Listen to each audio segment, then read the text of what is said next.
పోయినోళ్ళందరూ గొప్పోళ్ళు అన్నటువంటి నానుడి మనకుంది కాబట్టి వివేకానంద రెడ్డి ఆయన అంతకుముందు ఫ్యాక్షనిస్టు, రాజశేఖర రెడ్డి తరపున ఫ్యాక్షన్ రాజకీయాలు చేసేది ఆయన విమర్శించిన తెలుగుదేశం ఇప్పుడు ఒక మహానుభావుడిని పొట్టన పెట్టుకున్నారని చెప్తోంది. సరే, అది పక్కన పెడితే ఆ మహానుభావుడికి సంబంధించినటువంటి పరిణామం ఏంటో అర్థం కావట్లేదు. ఆయన కేసుకు సంబంధించి, మర్డర్ కేసుకు సంబంధించి సునీత, షర్మిల, జగను, ఇతని పేరేంటి, చంద్రబాబు, పవన్ కళ్యాణ్ వీళ్ళెవరూ మాట్లాడడానికి వీల్లేదంటూ మ్యాజిస్ట్రేట్ కోర్టు గ్యాగ్ ఆర్డర్లు ఇచ్చింది. దాని మీదన అసలు కోర్టే తప్పుదోవ పట్టింది, కోర్టే తప్పు పని చేసింది అంటూ ఆరోపిస్తూ సునీత, బీటెక్ రవి ఇద్దరూ కూడా పిటిషన్ వేశారు హైకోర్టులో.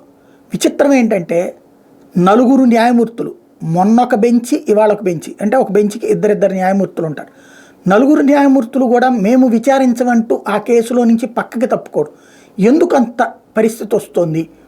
వివేకానంద రెడ్డి పేరు ఇంత మార్పులకు కారణమవుతున్నది ఏంటి? ఎవరి వల్ల? అంటే సాధారణంగా ఎప్పుడు న్యాయమూర్తులు విచారణ నుంచి తప్పుకుంటారంటే అందులో బంధువులు ఉండుంటేనో, లేకపోతే కనుక అందులో ఏమన్నా వీళ్ళకి ఆస్తులు ఉంటేనో, వీళ్ళ ఇంట్రెస్ట్లు ఉంటేనో తప్పుకుంటారు. ఫర్ ఎగ్జాంపుల్ రిలయన్స్ కేసులో ఒక న్యాయమూర్తి తప్పుకున్నారు, ఎందుకంటే నా దగ్గర రిలయన్స్ షేర్లు ఉన్నాయి అని చెప్పి ఇప్పుడున్న చంద్రచూడే తప్పుకున్నారు. అదే సందర్భంలో గతంలో అమరావతి కేసులో అమరావతిలోని భూములు ఉన్నటువంటి న్యాయమూర్తుల్ని తప్పుకోమని ప్రభుత్వం అడిగితే మేమెందుకు తప్పుకుంటాం, అది ఎవడు మాకేం చట్టం కాదని చెప్పారు. కాబట్టి న్యాయమూర్తులు ఇష్టం తప్పుకోవడమా తప్పుకోకపోవడమా అన్నట్టు.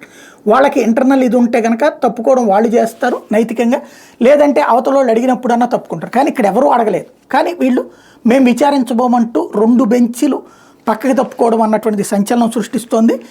సిబిఐ కోర్టు ముందు పెండింగ్లో ఉన్న మాజీ మంత్రి వైఎస్ వివేకానంద రెడ్డి హత్య కేసు గురించి మాట్లాడొద్దంటూ కడప జిల్లా కోర్టు ఇచ్చిన మధ్యంతర ఉత్తర్వులను సవాల్ చేస్తూ టీడీపీ నేత బీటెక్ రవి, వైద్యురాలు సునీత దాఖలు చేసిన వ్యాజ్యాల నుంచి, అంటే ఆయన కూతురు వైద్యురాలని రాశారు వీళ్ళు సాక్షి వాళ్ళు, సునీత దాఖలు చేసిన వ్యాజ్యాల విచారించి మరో ధర్మాసనం తప్పుకుంది. న్యాయమూర్తులు చేసి ఉప్మాక దుర్గాప్రసాదరావు చేసి జగడం సుమతి ధర్మాసనం ఈ వ్యాజ్యాల విచారణ నుంచి తప్పుకుంటున్నట్టు ప్రకటించింది.